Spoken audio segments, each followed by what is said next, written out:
I would like to give a very warm thank you to all of our headline sponsors this evening, including the Udell family, David Rosen and Associates, and Sikorsky, a Lockheed Martin company, along with Teamsters Union Local 1150. This evening obviously would not be possible without support of many, many other organizations also. Last year, we committed to building a more robust and diverse board, and thanks to the hard work of the staff and the board, I think we accomplished that goal. So, I'd like to introduce the new board members right now, starting with Joe Cherico. Joe is an attorney and office managing partner for the Stanford office of McCarter English. Joe is a graduate of Fordham University and Fordham Law School and has nearly 25 years of experience representing corporate clients in Connecticut and New England. In addition, Joe has also provided pro bono support directly to CVLC. Margaret Donovan is an assistant United States Attorney General in the District of Connecticut and a former Army JAG officer who served 6 years on active duty, including 2 combat deployments and a number of other overseas assignments. She lives in Hamden with her husband, Kevin Donovan, who is an assistant professor of economics at the Yale School of Management. Rosendo Garzo is a Marine infantry officer currently serving in the reserves and actually on active duty right now. After leaving active duty, he graduated from the UConn School of Law, and he now works with Dave Pitney as an energy attorney. He's married to Juliana Garcia Uribe, an immigration attorney, and they have 3 children.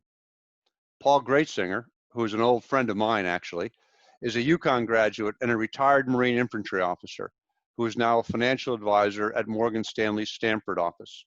He's married to Ginny Greatsinger, who has done many years of volunteer support for the Marine Corps spouses. Ginny is also a Morgan Stanley financial advisor, and they have 3 adult children. Eric Lohr is a former Navy submariner and nuclear reactor operator who graduated with honors from the UConn School of Law in 2002.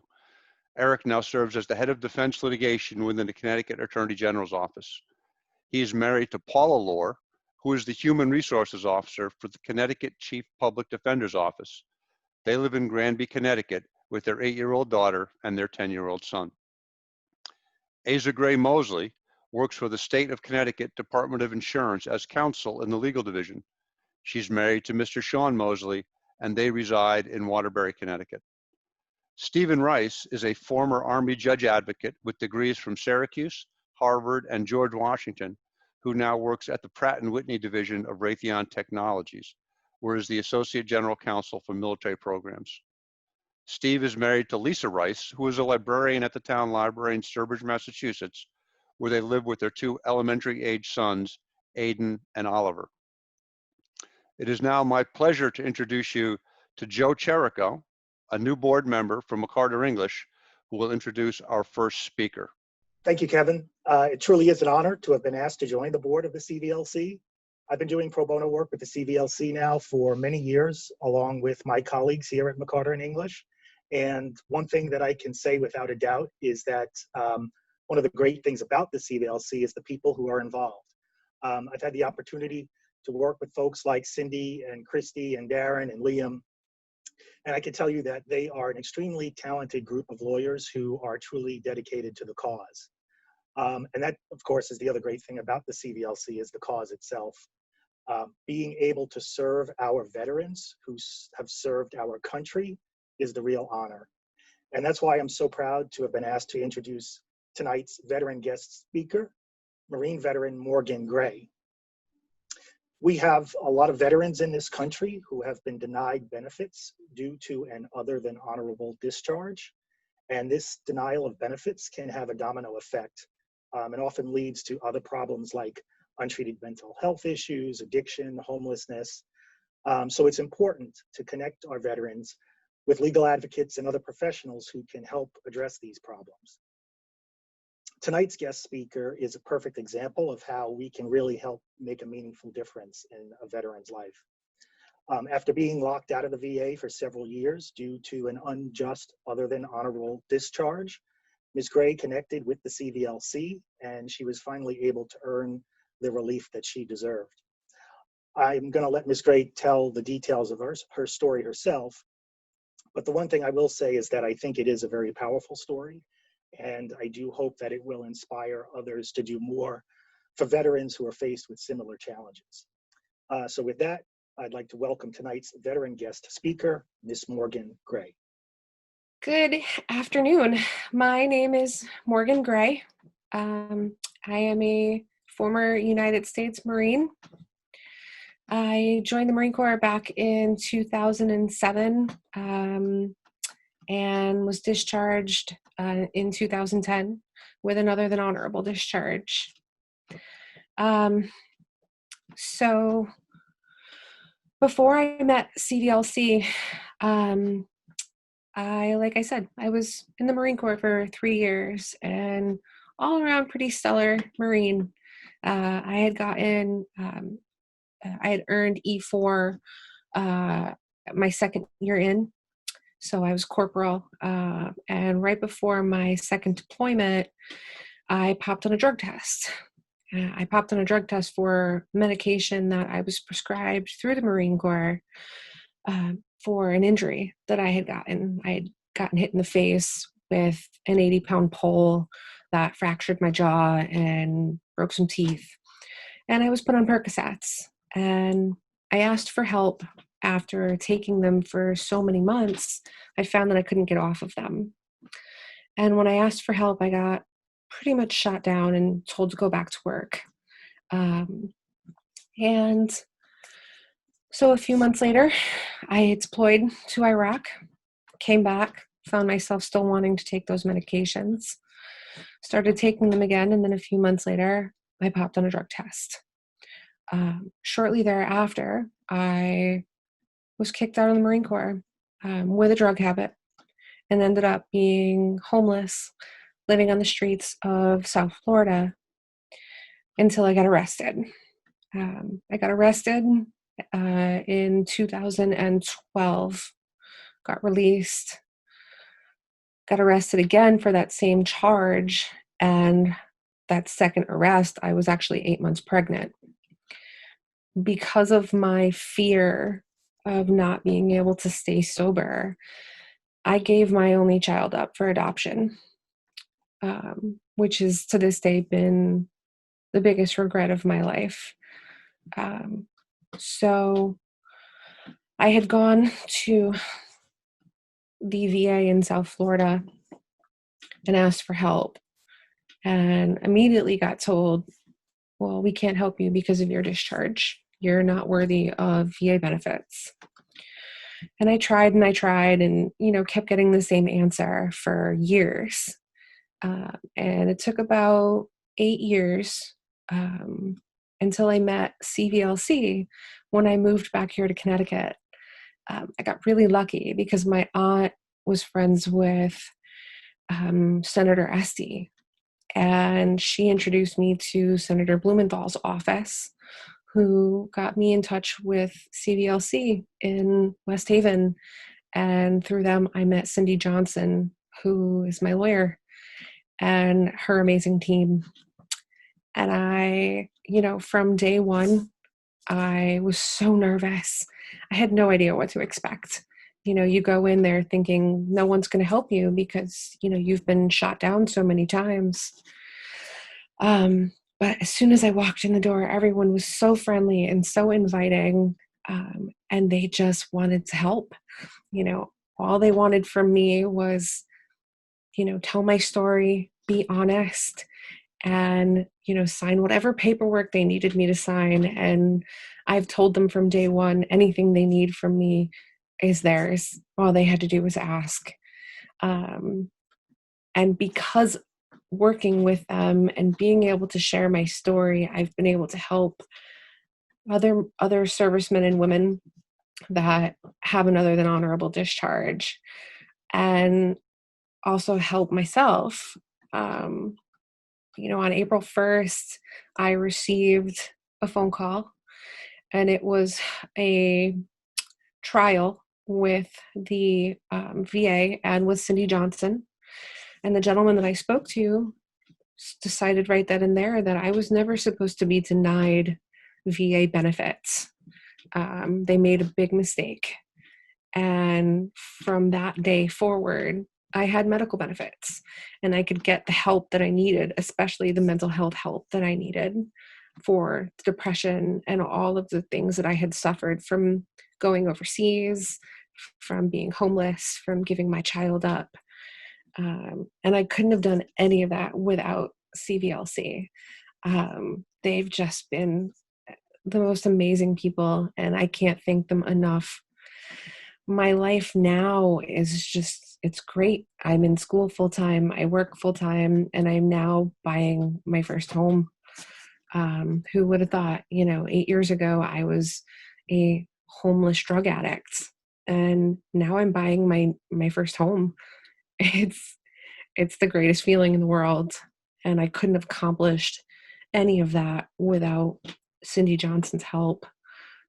She has put the pride back into me that I once had when I was a Marine, instead of feeling the guilt of being kicked out of the military. So,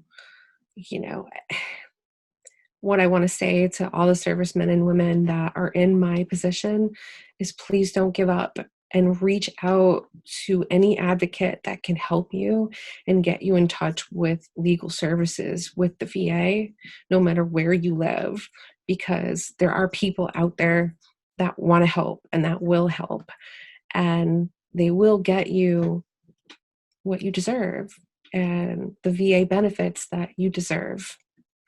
So again, I really want to say thank you from the bottom of my heart to Cindy Johnson and all of the staff at CVLC. So thank you. Thank you, Ms. Gray, for that very powerful story. And thank you to Kevin Lenahan and Joe Cherico for introducing our evening this evening. Hello, everybody. I am Liam Brennan, the Executive Director of the Connecticut Veterans Legal Center. And here at CVLC, we hear many stories like Ms. Gray's about how injuries during service can often result in an unexpected other than honorable discharge. When this happens, instead of getting help, too many veterans are turned away, just like Ms. Gray. In her case, through her perseverance and access to legal services, she was able to get the healthcare and income benefits that has set her on a path to recovery. Now, together with Mass Mutual attorneys and CVLC staff, Morgan Gray is pursuing a discharge upgrade to change all of her discharge paperwork to fully honorable. CVLC is a small but mighty team.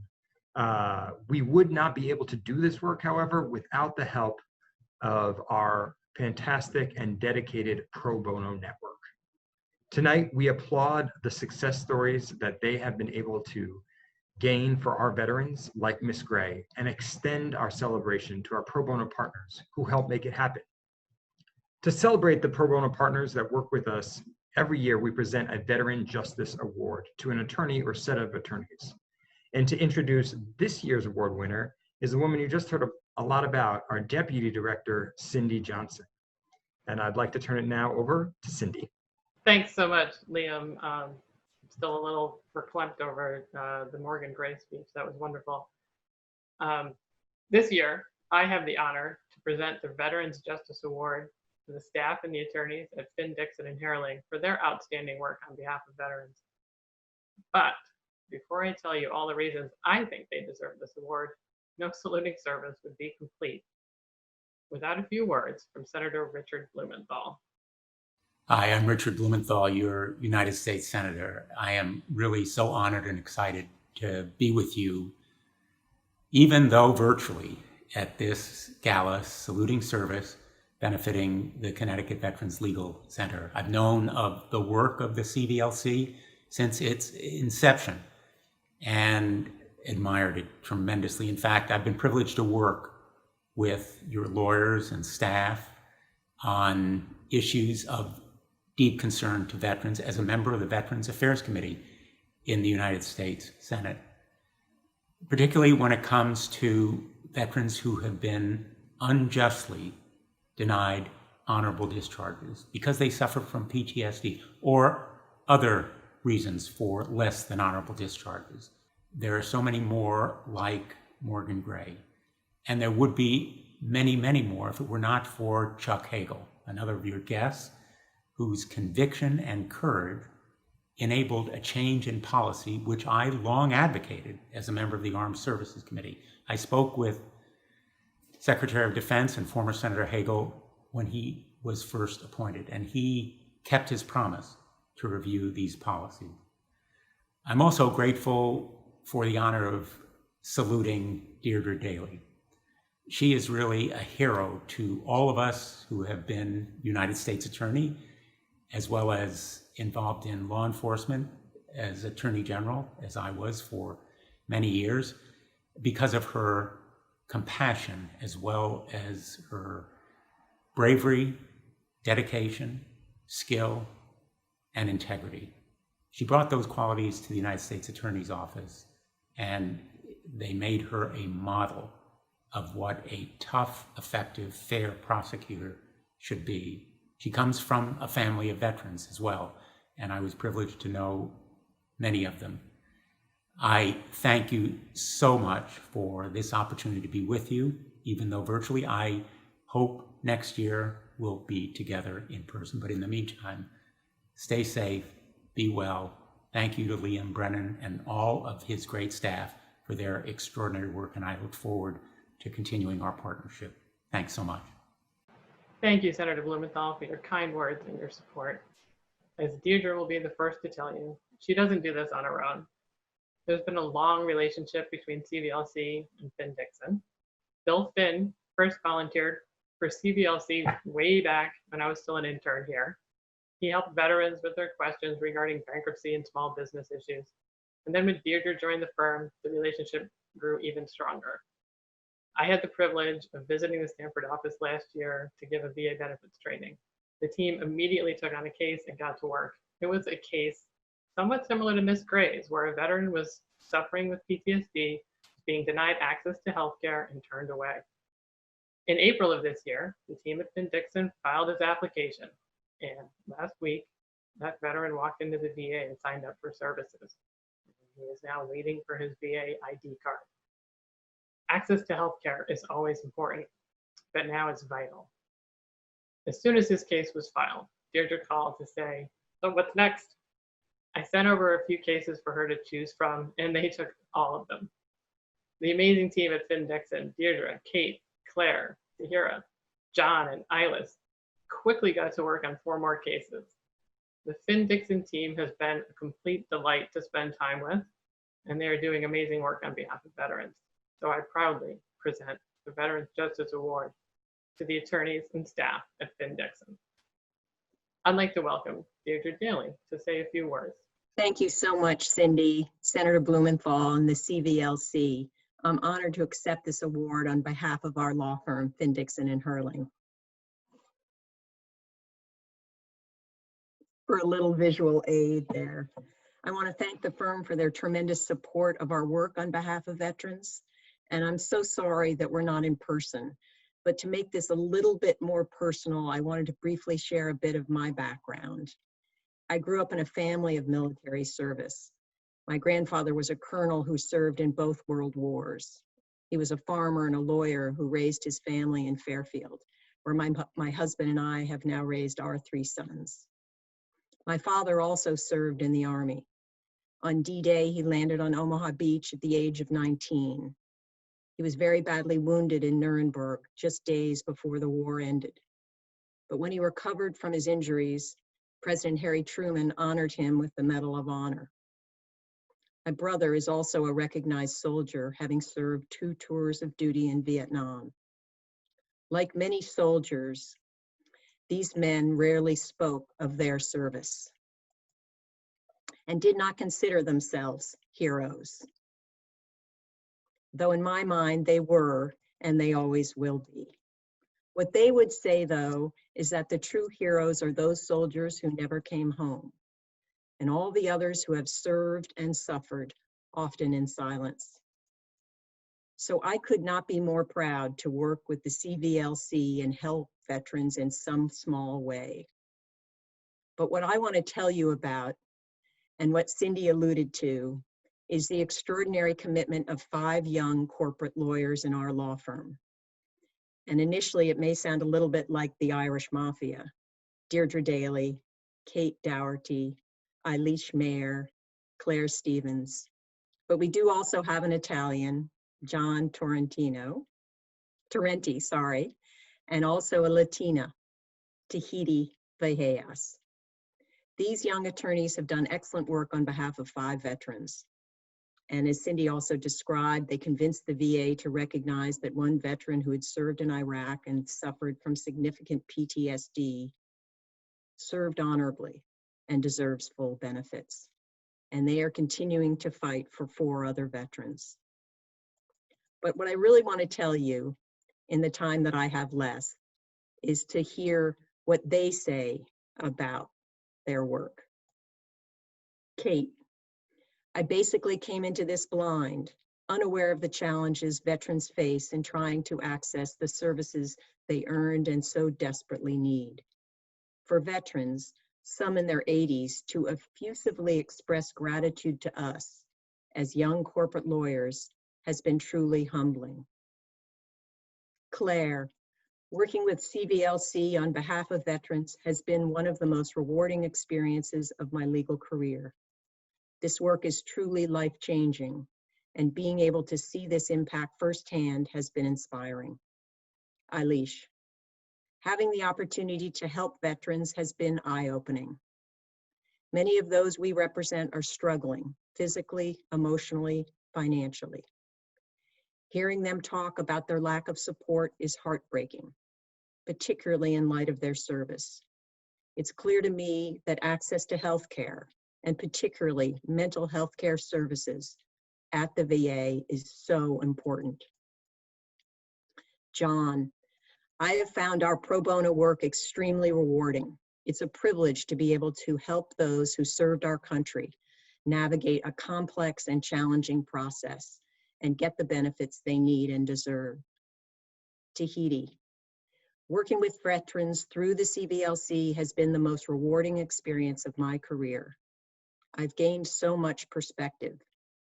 Being able to help veterans in need, veterans who gave up so much for our country, has been an incredibly fulfilling experience. So having heard that, I ask you, who benefits the most here, the veterans or the lawyers? I would emphasize in closing that this work is not easy. As many of you know, because you do this work, the VA can be a tremendously difficult and frustrating organization. I cannot imagine how veterans without counsel are able to navigate the VA's Byzantine processes. I hope and pray that the VA system is fixed, because that is what veterans truly deserve. Finally, in closing, I want to give a shout out to 2 people, Cindy Johnson and Liam Brennan. Cindy has been our North Star. In fact, our team calls her our rock star. She's provided wise counsel and support at every turn. And I was fortunate enough to work closely with Liam Brennan when we were both in the U.S. Attorney's Office for several years. He too is a star, and I could not be more happy or more proud to see him leading this fine institution. Thank you.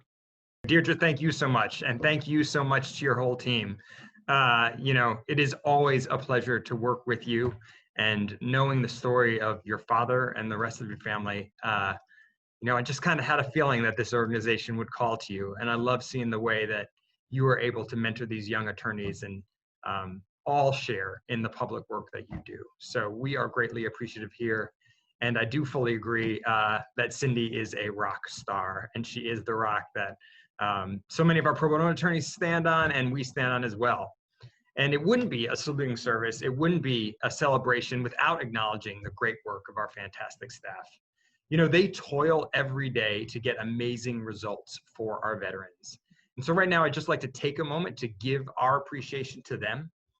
They are Nikki Kelsey, our fantastic paralegal, Margaret Kuzma, Ashley Bachman, Millie Vandenbroek, Christy Fisher, Jessica Sabose, Sharon Fialkovich, Chelsea Donaldson, Alden Pinkham, Darren Preslow, and a special thanks tonight to Carl Reynado, who is behind the scenes organizing this whole event, pulling all the strings, queuing up all the speakers, and bringing this all to you. And so for our next segment, I want to welcome two of those staff members to a panel for you all. Our Deputy Director, Cindy Johnson, who you've already seen, and Darren Preslow, our Supervising Attorney. It has been an unprecedented year for everyone. And I know just like us, you all are probably experiencing many challenges at work and at home, and have had to adapt the way that we all do work. Here at CVLC, we've had to adapt the way that we serve the veterans that we do. And I wanted to let Cindy and Darren give you all an inside look at how we've been doing during the pandemic. Our staff has had to overcome many challenges as our practice has moved to ensure that we still provide the best legal services we can, especially as the demand for services increases during the pandemic. At first glance, it's difficult to understand how legal services are key to frontline efforts. However, there's never been a greater need to ensure that veterans have access to healthcare, have access to the income that they need, and that don't become homeless. We know that keeping people housed is key to keeping them healthy, and that couldn't be more important than during this pandemic. These are the social determinants of health that clearly have life and death consequences right now. So to start us off, I'm going to turn to Cindy, our Deputy Director, as our first panelist. She oversees all of our legal work and our operations. And I was wondering, Cindy, first, could you talk about how COVID has been affecting the veterans that you see in screenings? Are there any trends that you can talk about that you've seen in veterans who come asking you for help? Sure. Well, there was quite a dramatic shift in March when CVLC and everyone else quickly moved to working from home. The Aurora Community Care Center and now the VA location in Orange were specifically created to provide a community support and community space for veterans. The environment always had a really positive impact on the recovery and mental health of the people who experienced it. And the veterans that we serve are sorely miss access to that space and the daily interactions. And quite frankly, so do we. Anyone who's ever had the tour at the Aurora Center knows there's something special about that environment, and it's a special place to be. But more practically, for the first few months, we fielded a ton of questions regarding how to access a stimulus check. We received calls from our clients and from veterans throughout the state who were confused and struggling for information. Veterans subsisting only on VA disability checks initially needed to do extra work to make sure the IRS knew where and how to send their money. So we all became experts in that pretty quickly, and we spent a lot of time keeping up with some rapidly changing facts. And besides like what the veterans are bringing in, you also oversee how we do the work that we do, our operations, our infrastructure, our intel. And operationally, I was wondering if you could talk to everyone here tonight about how CVLC has adapted to the realities of life during COVID. Well, yeah, CVLC's illustrious history of working out of a VA closet really came in handy in March. We were already a paperless office and very mobile. So our transition to working from home went really smoothly. As I mentioned, I really miss the space, the daily interactions with veterans, the VA, and the staff. My home office is nice. And Gizmo the cat does not throw any judgment at my very relaxed definition of business casual, but the quality of my water cooler conversations gone way down. Operationally, we transitioned our clinician referral process to a much more informal process. Just call or email, just find us. It was and still is important to make sure that the veterans and the VA know that we're still here and available to them. And we continue to see clients primarily by phone. We occasionally make safe in-person visits when needed. We spend a lot more time on the phone or Zoom than we used to, trying to stay connected with each other, with our clients and our VA partners. One of the hardest parts of the transition is while CVLC is a paperless office, the VA is most definitely not. And initially we had a lot of issues figuring out how to get our mail. That was thankfully quickly resolved by Nikki Kelsey, the most incredible paralegal in the world, when she brought all of our scanning equipment to her house and turned that into CVLC's private post office. And she keeps us in touch with veterans by mail who don't have access to technology. Well, it's really been a strange time and incredible work. Nikki is one of the best people you can ever meet and the most amazing paralegal. I think a lot of this paper that you're talking about, a lot of it is also related to VA benefits because the VA is churning out paper all the time. And one of the things that you also do, Cindy, is you are the lead attorney on our VA benefits cases. And I was wondering if you could just talk about, too, how VA benefits cases have been affected during this time or what effect they've had on veterans. Definitely. We initially thought VA appeals would slow down, but the exact opposite happened. Once we saw that cases were moving faster through the VA, we put out a call to pro bonos and got a great response. In addition to the 4 additional cases that Finn Dixon took on, many other firms have stepped up. Solo attorneys, volunteers we've worked with for years, took on more VA benefit work. Unfortunately, while the quantity of the VA output has increased, the quality has not. And we are kept really busy filing appeals on very silly errors that are being made. With people struggling financially, the stability that VA disability benefits provide is crucial, and we are working as fast as possible to meet that need. Some areas of the process were blocked for a little bit. Military record collection slowed down and in-person exams, but even those are moving forward now. And a fun fact, the hearing that Morgan Gray referred to was the first virtual hearing, the COD hearing that we had done. And it was the first virtual hearing that the regional office that we work really closely with had done in the pandemic.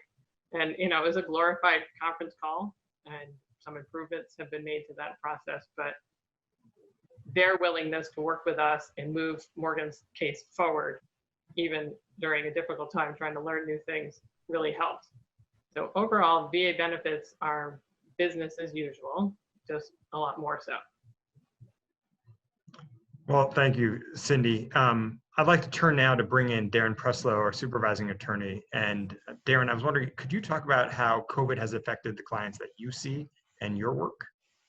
Sure, Liam. Piggybacking off what Cindy said, there definitely is some more isolation facing my clients. Not just that they can't go to the Rare Center or to VA buildings, but a lot of things they have to access by video and phone, and most veterans don't have access to all those resources, especially the ones that we see as clients. They don't have unlimited minutes. They don't have a computer or a tablet at home, just waiting for them to access a clinician or an AA meeting or any of the things they need to sort of cope with how this is going. As working with our partners, I can no longer just walk down the hall and talk to someone about one of the veterans that we're working with. There's a lot more phone tag and coordination that needs to go into place because everyone is busy. Many of us are working remote, so it's a little bit more difficult to find everyone. But the benefit of having a team is that we're still working together and finding a way to make it work, even through this somewhat even longer drawn out than expected period. Yeah, I think it creates so much uncertainty for our clients, for our staff, for how we're handling these cases. I think one of the things that creates a lot of uncertainty for people who are at housing risk is, what's going to happen with their evictions. And I think we hear a lot about the housing moratorium and what that means, but not everybody understands what it means. Here at CVLC, Darren, you're the point person on all housing cases. Can you update the folks who are here tonight about the state of the housing moratorium and where it stands? Sure. So the moratorium started off, Connecticut was ranked one of the best states when it came to dealing with COVID initially by the Eviction Lab, for those who Matt Desmond is, for what the state was doing to address the issues of COVID and evictions. Unfortunately, as time has gone on, things have gotten worse. So we've learned during this pandemic that the plural of moratorium is moratoriums. And they keep changing over time. So what started as broad protections have gotten narrower and narrower each time. Right now, we're left with a moratorium put out by the CDC because the federal government was not able to sort of come to a decision of what should look like. So we have an agency offering protection if you're actually being thrown out of your unit at that piece in the eviction process. And then we have the state moratorium, which is still only for non-payment, right? So if you had some nuisance or other issues prior to COVID, those cases are still running. And what makes it worse is for a long time, the courts had sort of been only doing priority A business, which was not evictions. Now the courts, with little recognition of the digital divide and how hard it is for people in poverty to access technology, are moving forward with evictions and many other court matters and don't understand how people can't just call in or don't have 3 forms of technology to participate in a Teams hearing. So it's really struggling to kind of help protect our clients, myself and other advocates across the state who are helping with housing issues. Yeah, I mean, it's got to be extremely difficult. I think when you think about people who, had cases before, it's not non-payment now, and so their cases are proceeding, those cases are starting to go forward.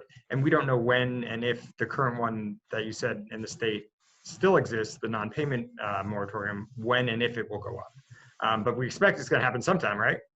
It's going to happen at some time, although numbers are spiking again. The governor's powers, I think we're extended to February, and the moratorium goes to January 1st. So it could still be extended, but there is this major non-period of 6 months or more. So if someone has been out of work for a long period of time, they're also losing that protection. Although the CDC could be a gap filler, we're still litigating and seeing how these cases will all play out. So could you tell us if there's someone out in the public tonight who's hearing this and wants to pitch in, wants to do something to help? Is there something they could do? Is there something you would recommend how they would get involved in this? Yeah, I think I can give 2 recommendations. The first, what we've known even before the pandemic, is that giving someone going through an eviction a lawyer changes the equation of that eviction. It may not keep them housed, but it allows them to get representation, and over 90% of people facing eviction are going unrepresented. So if you have the ability to help represent or help organizations like us to have more resources to do that, that is one thing you can do. The other challenge also has to do with paying back the debts, right? So many organizations, some VA organizations, some partners of ours, they have money to be able to help pay these back, right? So, and helping them negotiate those processes. So sometimes it's talent, sometimes it's treasure. If you have either one, they could be a huge help during this time, because it's no longer a question of losing your housing and setting a family back for a couple of years, but whether or not they actually live to see the end of the pandemic. That is very true, Darren. Thank you so much. Thank you, Darren, and thank you, Cindy. And thanks to all our staff and board members who work so hard for our veterans, particularly in this extremely challenging time. This past year, we've seen the strength of CVLC's medical legal partnership rise to the challenges created by the COVID pandemic. Our passionate and dedicated staff quickly restructured how we receive referrals and conduct intakes. We created training materials and did outreach efforts to ensure that our medical partners were kept up to date on the policy issues and procedural changes that affected the patients that they see. And our pro bono core of attorneys stepped up to take urgent cases when they were needed. Since its inception, CVLC has been a leading voice on national and state policies that impact low-income and mentally ill veterans. Last year, we enacted a strategic plan that formalized these efforts in our Veterans Inclusion Project. The Inclusion Project is focused on addressing the governmental policies that keep veterans from accessing the healthcare they need and helping expand legal services to veterans beyond Connecticut. Over the past year, one of our chief efforts has been led by our Singer Fellow, Chelsea Donaldson, who has worked tirelessly to fight the VA's unlawful turnaways of veterans who do qualify for healthcare but are still getting turned away. We have also continued our multi-year effort to finalize a legal treatise on discharge upgrade cases. Led by our director of our Veterans Inclusion Project, Margaret Kuzma, we're in the process of finalizing and publishing that resource, which will become an invaluable tool to advocates across the country and we hope will bring veteran legal services to those who don't yet have them. Discharge upgrade cases have profound impacts on veterans we serve, and Margaret is a national leader in advocacy around discharge upgrades. Tonight, we will get to see her as she sits down with our headline speaker, Secretary Chuck Hagel, a man who profoundly changed discharge upgrade cases. But before I go, I would just like to thank all of you for supporting CVLC throughout this year and for your continued support as we serve all those who serve. And now I'd like to turn it over to board member Jeff Udell to introduce our headline speaker. So thank you, Liam, for the introduction, and thanks as well to Cindy and Darren for that insightful look into the challenges that CVLC has seen and how you've adapted to them in these very difficult times here in the middle of the pandemic. I want to echo the comments of Senator Blumenthal and Deirdre Daley and you, Liam, in saying thank you to all of the wonderful lawyers and staff at CVLC who every day are fulfilling the dream of my father, Howard Udell, when he co-founded CVLC with Margaret Middleton. His dream was honoring and supporting and giving back to the servicemen and servicewomen who have sacrificed so much for our country. And so now it is my pleasure and honor to introduce former Secretary of Defense and former United States Senator Chuck Hagel, who is tonight's headline speaker. Secretary Hagel served as the Secretary of Defense in the Obama administration from February of 2013 to February of 2015. He is the only Vietnam veteran and the first enlisted combat veteran to serve as Secretary of Defense. Before that, he served for 2 terms in the United States Senate as a Republican representing the state of Nebraska. It's really such an honor for us at CVLC to have Secretary Hagel with us tonight. And I think for especially 2 reasons.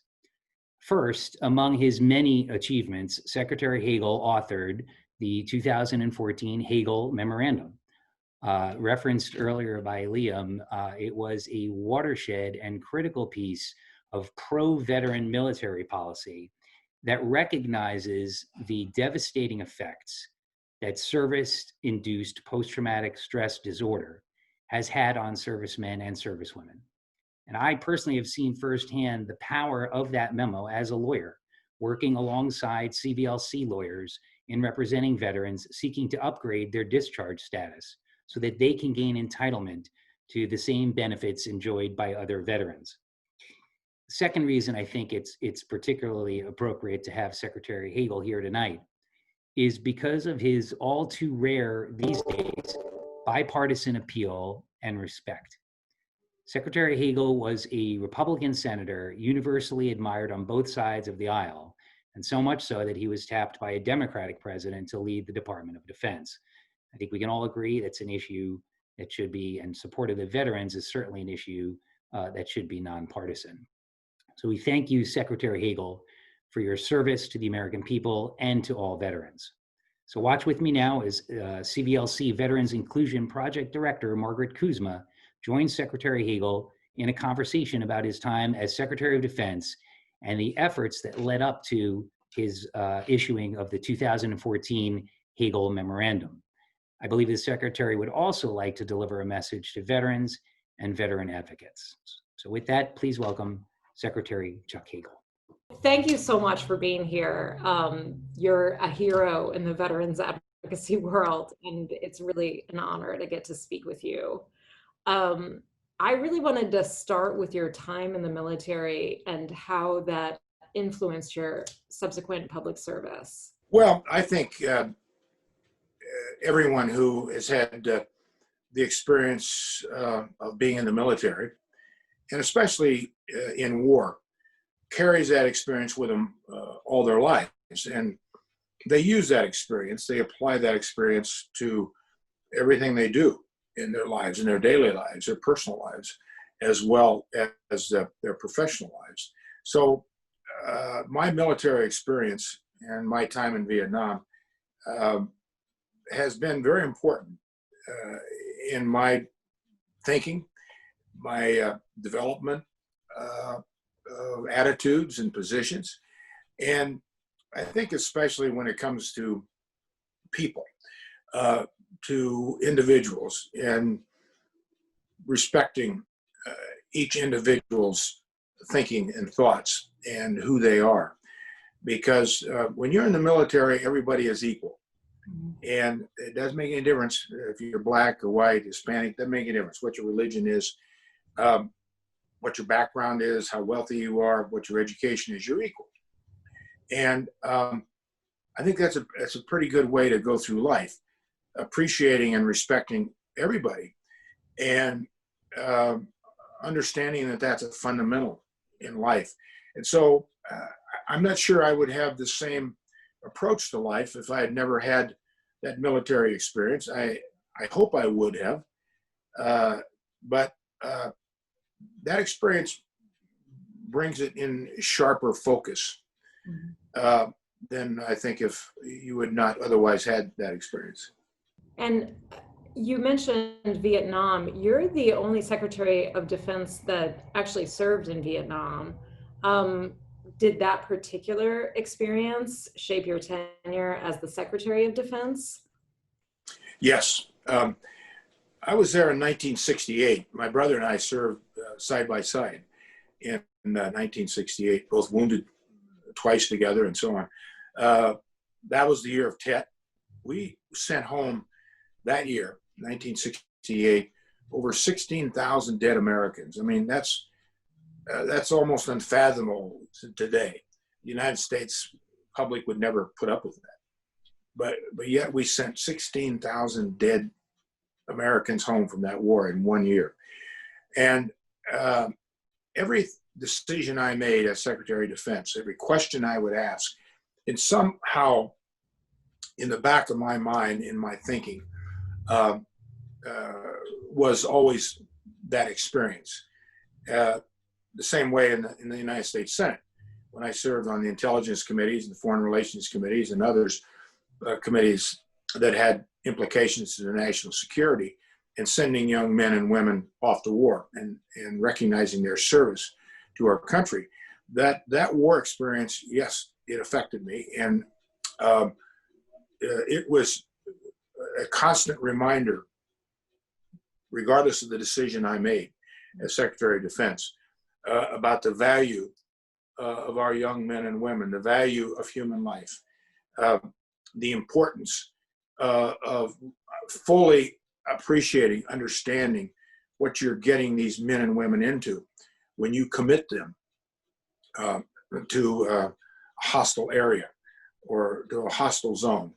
And you want to make sure you understand it as best you can understand it. And you want to make sure that it's worth it, that it is in the interest, clear interest, short-term, long-term interest of our country, and there's no other way to resolve it. I mean, it's all those kinds of things come back into your mind because of the great suffering I saw, the great tragedies I saw, the great unfairness I saw on both sides. It wasn't just Americans. It was the South Vietnamese, the North Vietnamese, the innocent civilians, the killing, the suffering. It was terrible. So yes, that stays with you, and that affects every decision that you make. Certainly affected every decision I made as Secretary of Defense. And I assume that probably was part of one memo that you drafted. I'm sure as Secretary of Defense, you drafted many, but in discharge upgrade land, there's a memo called the Hagel memo, as if that's the only one that you ever wrote.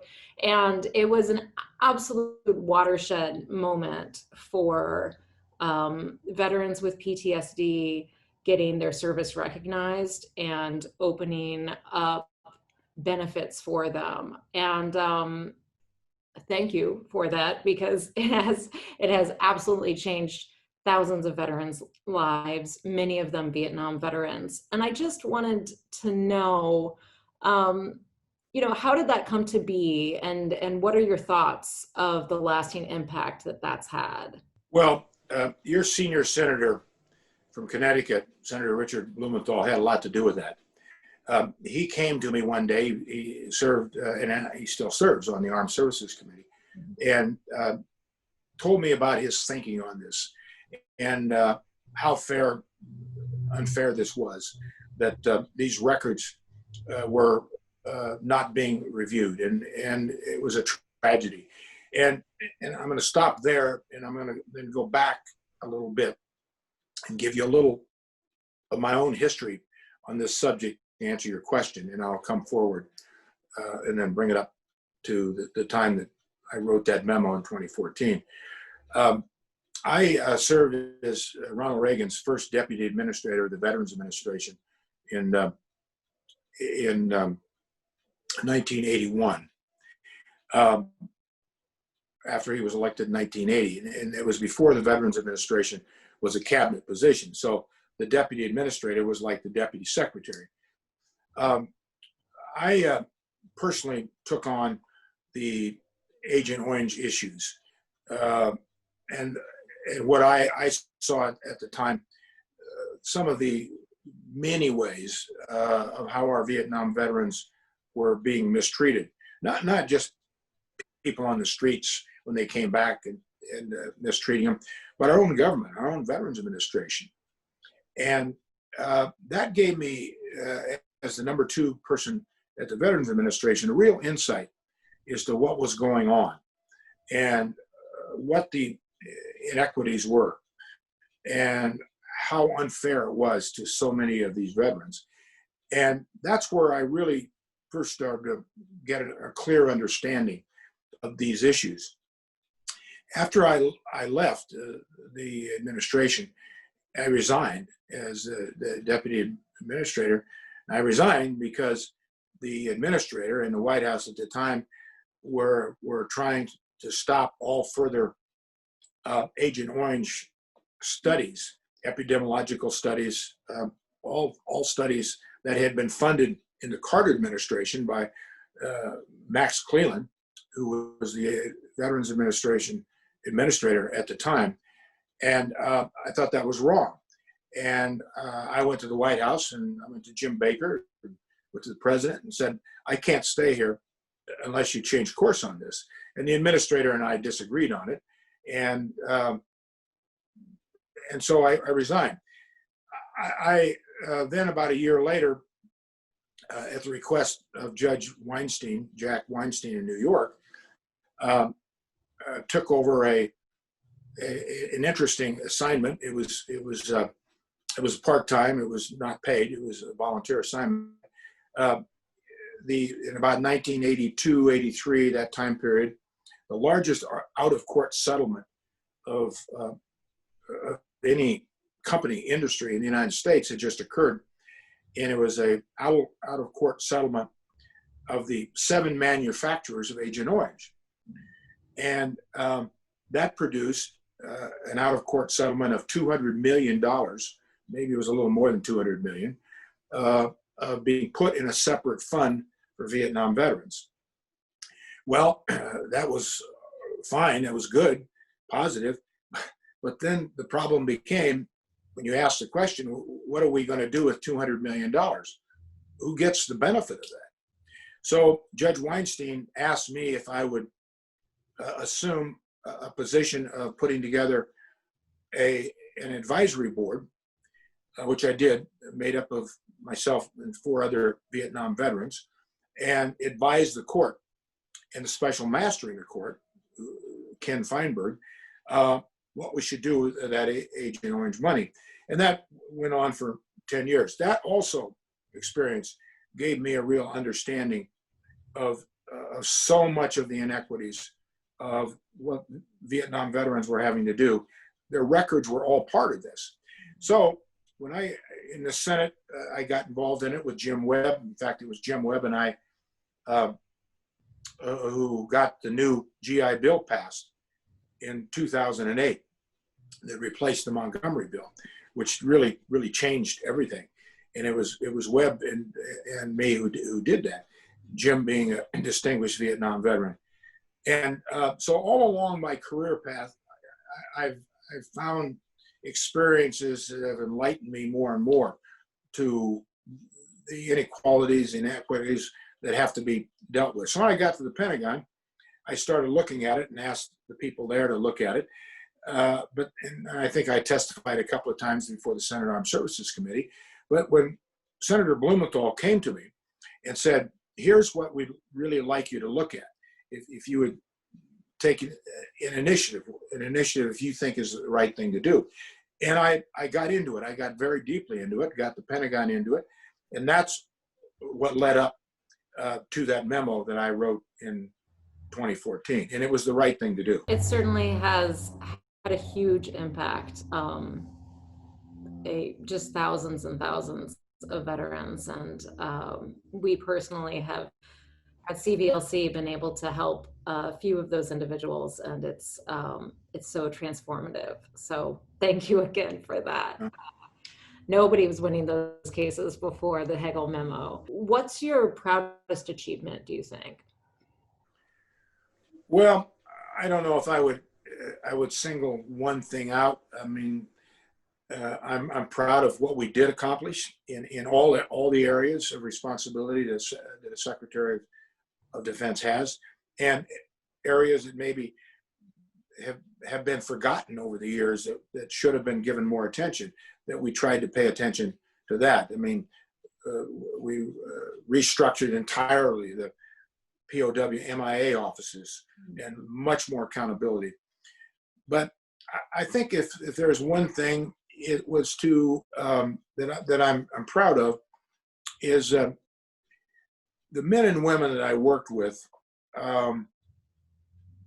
to give them a sense of how important they are, and they know this, but outside of their sphere of influence, just in the military, they are really role models. And I tried to emphasize that every day with them as I would meet everywhere I would go around the world. I would always have time to spend a couple hours with our lowest enlisted, have lunch with the lowest enlisted, listen to everybody, bring everybody in.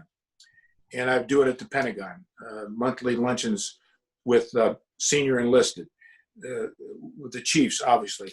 I started a system where we had quarterly meetings with all the veterans groups. It had never been done before.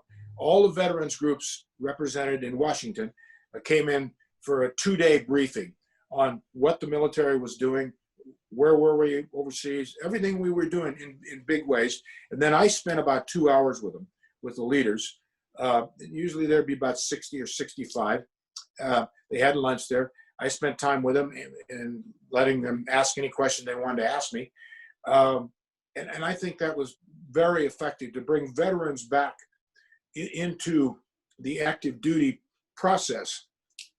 They had never been invited to do that, but give them a chance to be better veterans advocates, be better veterans leaders, because they had more knowledge. They knew what was going on. And I got a lot of good advice from these people. But in the bigger sense, just reminding our military men and women that they're role models for this country, in the world, quite frankly. Yes, they've got a mission. It's very clear. It's very absolute, but it's bigger than that. And when they get out and how important they are in communities, our veterans are so important in communities, whether you run for public office or you get involved, like you're getting involved, that you've been involved, what you're doing. So many ways veterans contribute to communities, and don't underestimate your value as a veteran. People look to you, they admire you, and you are a leader. You're a leader just like you're a leader inside at the active duties that we all serve in. You're a leader just like that on the outside. So that's a little nebulous, maybe a little general, but that's what I think that I'm most proud of. That we did a lot of new things that had never been done before to try to emphasize the quality and the importance and the leadership of each of our military men and women and their families when they get out. That actually goes to the next question that I wanted to ask you, which is just from your vast experience, decades of public service, do you have any best practices, tips for veterans, people working in veterans advocacy. What can we do to, what can we do better? What can we do to really push change? Well, I think veterans advocacy groups do a tremendous job, and you all get better every year. I'm very impressed. You get more and more quality people involved, and I think continue to do that. Continue to reach out to the communities. I know some of the people who are involved in our conversation here, who are listening to it, are people who do that on behalf of veterans, lawyers, others who volunteer their time to help veterans and straighten records out or whatever they do. And I think veterans groups just continue to reach more and more people, continue to focus on that. And it doesn't mean a veteran is a better person than anybody else at all. And but a veteran has accomplished something and has contributed something to this country, and that's pretty meaningful. And I think just to state that case expands the market, expands for help and involvement. So that's the one thing I would say, continue to do that and focus on that, because that's the way you become more effective and you bring more people in, and you make more people aware in the veterans community who need the help, but sometimes they don't understand, they don't know it's there, or even ashamed to come, that they're not strong enough to ask for help. That's exactly the wrong attitude. And we need to take, if there's any question about shaming people about coming forward for help, whether it's a drug problem or whatever it is, we need to take that stigma away. So it's the entire environment that you all not only work in, but you produce. You produce a certain positive environment that reaches out into the community and are able to recruit so many great people like are on this call and watching this, what we're doing here today, giving them the incentive to step forward and to help. Well, thank you so much for that. And you know, we try to get out into the community as much as possible, but I don't think that there's ever too much reaching out to veterans and going out into the community and seeing where the need is. Is there anything else that you have to say to people watching? Any other words of wisdom? Well, I don't know how much wisdom I've imparted, but I certainly have given you a lot of words. That's a bad habit I picked up in the Senate. You know, you never get out of that, but a lot of words. But I would just say, again, it kind of summarizes maybe what I've tried to say, is that leadership is reflected in many ways. And every one of us has some capability to be a leader. And I think the more we can emphasize that with our people, with our veterans, and that extends beyond just a veterans community. That extends to an entire community of people, of a nation, the value of an individual, the value of a man and a woman, no matter what your station in life is.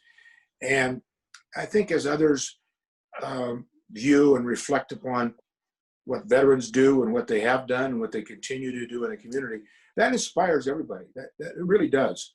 And I think if there's one thing in my career that I've liked to think that I helped along the way is young people that have worked with me and for me in decades and decades of different jobs I've had,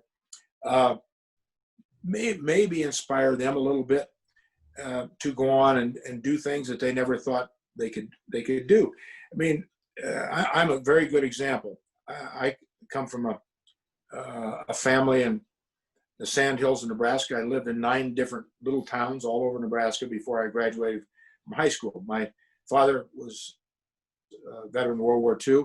He was in the South Pacific for almost 2.5 years. Came back in late 1945.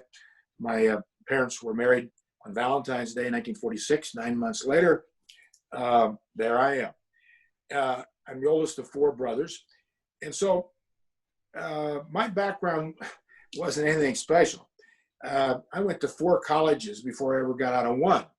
So my educational background was not one to be emulated. If somebody told me when I was growing up or when I was in Vietnam, went over as a private and came back as a sergeant, that someday I'd be a United States Senator, someday I'd be Secretary of Defense, someday I'd be co-chairman of the President's Intelligence Advisory Board, and so on and so on and so on, president of the World USO. I mean, I could not have understood that. It just wouldn't have registered with me. And so I think we all need to take the responsibility to inspire everybody. And I was inspired along the way by many people, many mentors, many people who helped me. And I think that's our biggest responsibility in life. And veterans really have a leg up on that, I think, because they understand it and they can do something with that experience. So happy Veterans Day to all of you. And thank you all very, very much for what you do. And I'm grateful for an opportunity to share some thoughts with all of you. Thank you so much. Thank you, Secretary Hagel, for speaking tonight. We're honored you could join us. My name is Allison Weir. I'm a member of the Board of Directors of CVLC, and I want to thank everyone in the audience for joining us as well. We hope you enjoyed our program and are inspired by our amazing speakers tonight. The CVLC is so grateful for the support of our pro bono partners and veteran advocates. We want to give a big thank you to our sponsors, to our headline sponsors, the Udell family, David Rosen and Associates, Sikorsky, a Lockheed Martin company, and Teamsters, a local 1150. To our platinum sponsors, Deep Hollow Farm and McCarter and English. To our gold sponsors, Berkowitz Hanna LLC, CNG, SCG, UI, part of the Avangrid family, Finn Dixon and Hurling, and Robinson and Cole. You can see a complete list of our sponsors on our website and in the program we sent to you prior tonight. We're always looking for more talented volunteers to help veterans. If you or someone you know is interested, please let us know. You can contact our pro bono manager, Ashley Beckham, or visit our website for more information. I'd like to thank our large pro bono network.